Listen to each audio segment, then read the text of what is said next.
ඉතින් අද මම ගෙනාවේ කොම්පියුටර් එකක් පාවිච්චි කරන ඔයාට වැදගත් වෙන දෙයක් ගැන.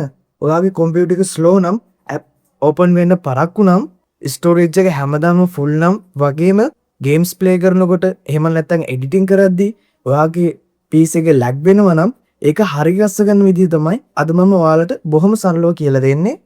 third party software එකක් නැතුව Windows වල තියෙන features පාවිච්චි කරලා තමයි අද අපි temporary file delete කරන විදිහ, storage එක වැඩි කරන විදිය, PC එක clean කරන විදිය, startup speed එක වැඩි කරන විදිය, අනවශ්‍ය files remove කරන විදිය, Windows එක maintain කරන හොඳම ක්‍රම ඔයාලට කියලා දෙන්නේ අද මම.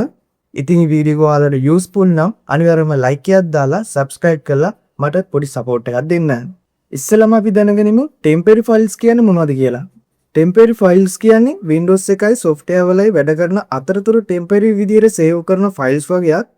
උදාහරණයක් විදියට Windows updates, installer files, crash logs මේ files මුලින් අවශ්‍ය වුණා පස්සේ බොහෝ වෙලාවට අවශ්‍ය වෙන්නේ නැහැ අපේ PC එකට. ඒත් මේවා delete නොකර හිටියොත් storage එක අඩු වෙනවා, PC එක slow වෙනවා, ඔයාගේ තියෙන SSD එක හරි HDD එක හරි අනවශ්‍ය data වලින් පිරෙනවා. ඒක නිසා මාසික සැරයක්වත් ඔයාගේ PC එක clean කරන එක තමයි හොඳයි කියලා මම නම් හිතන්නේ. ඉතින් පළවෙනි step එක නම් හැමෝම දන්න දෙයක් කියලා මම හිතනවා. ඔයා ඉස්සෙල්ලාම කරන්න ඕනේ keyboard එකේ Windows key එකයි R key එකයි ඔබන්න, type කරන්න present enter කරන්න. දැන් temporary files ගොඩක් පේනවා. Control A keys ඔබලා select කරගන්න මේ ඔක්කොම. ඉතින් ඔයා දැන් කරන්න ඕනේ delete කරගන්න එක. delete නොවන files skip කරන්න අමතක කරන්න එපා. මේක save. Windows එකේ ඒ files භාවිතා නොකරනවා නම් විතරයි delete වෙන්නේ. ආයෙත් ඔයා Windows key එකයි R key එකයි ඔබන්න, temp කියලා type කරගන්න. දැන් තියෙන files ටික delete කරගන්න ඕනේ.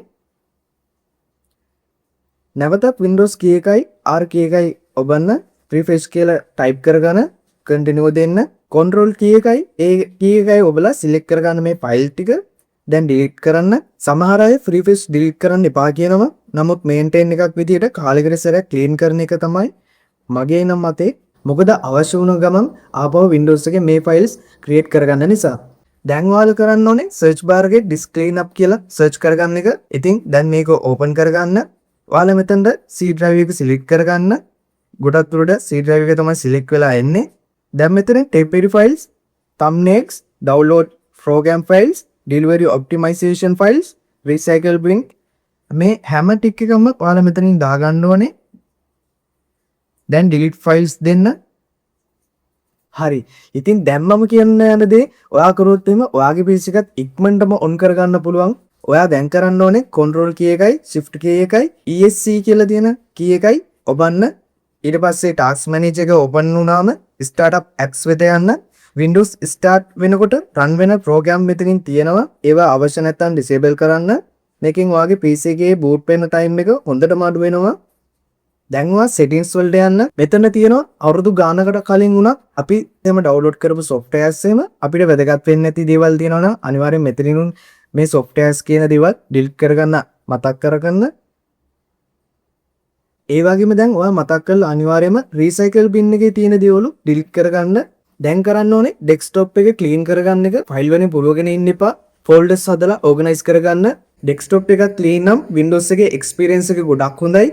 ඒ වගේම ඔයා කවදාකවත් Windows Fold delete කරන්න යන්න එපා. System 32 touch කරන්න යන්න එපා.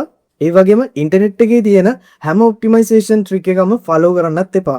අද වීඩියෝ එක ඔයාලට ගොඩක් වැදගත් වුණා නම් අනිවාර්යයෙන්ම like එකක් දාන්න, subscribe කරලා මට support එකක් දෙන්න අමතක කරන්න එපා. මම දුලාජ්. එහෙනම් අලුත් වීඩියෝ එකෙන් අපි ආයෙ සෙට් වෙමු.